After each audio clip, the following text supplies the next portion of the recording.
39वां अध्याय। दधीची का शाप और शुभ पर अनुग्रह।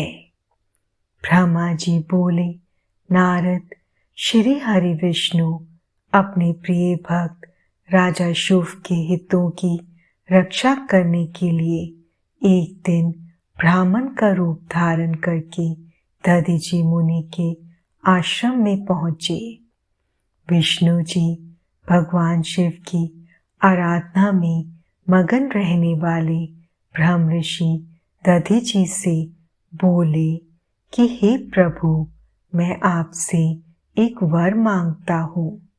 दधीची श्री विष्णु को पहचानते हुए कहने लगे, मैं सब समझ गया हूँ कि आप कौन हैं और क्या चाहते हैं, इसलिए मैं आपसे क्या कहूँ।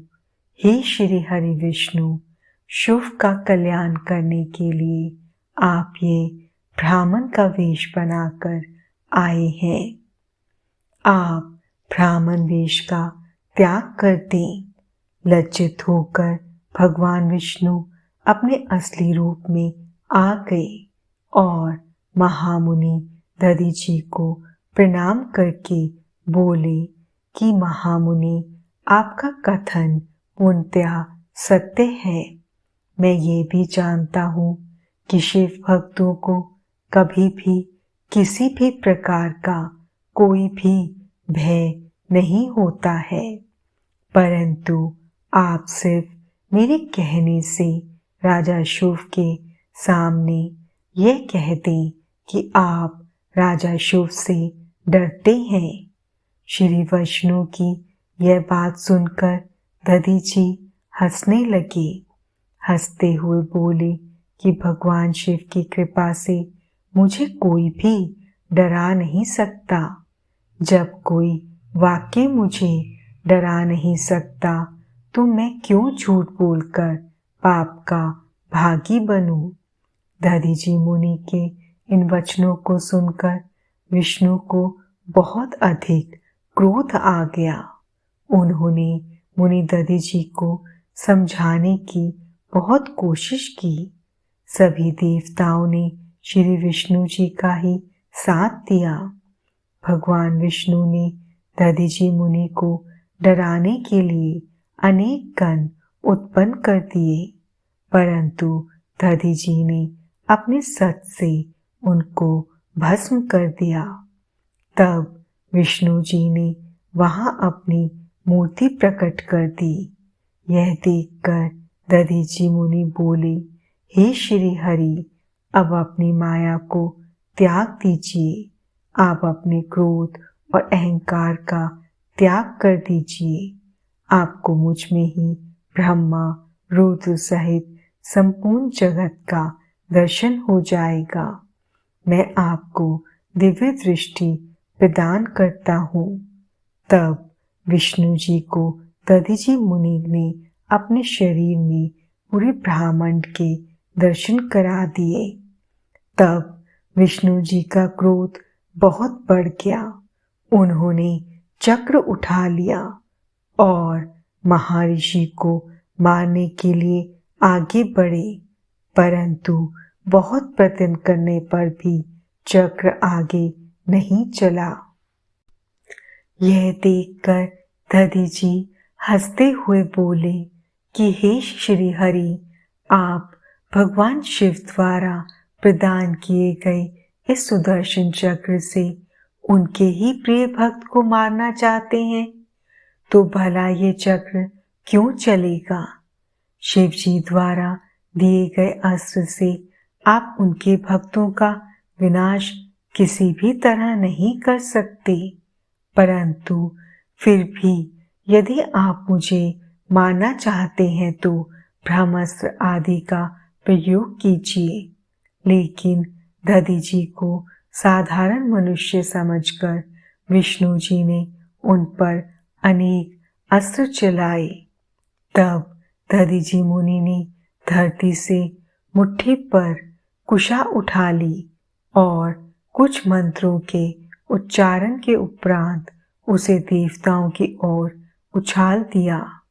वे कुशाएं काल अग्नि के रूप में परिवर्तित हो गईं, जिनमें देवताओं द्वारा छोड़े गए सभी अस्त्र शस्त्र जलकर भस्म हो गए।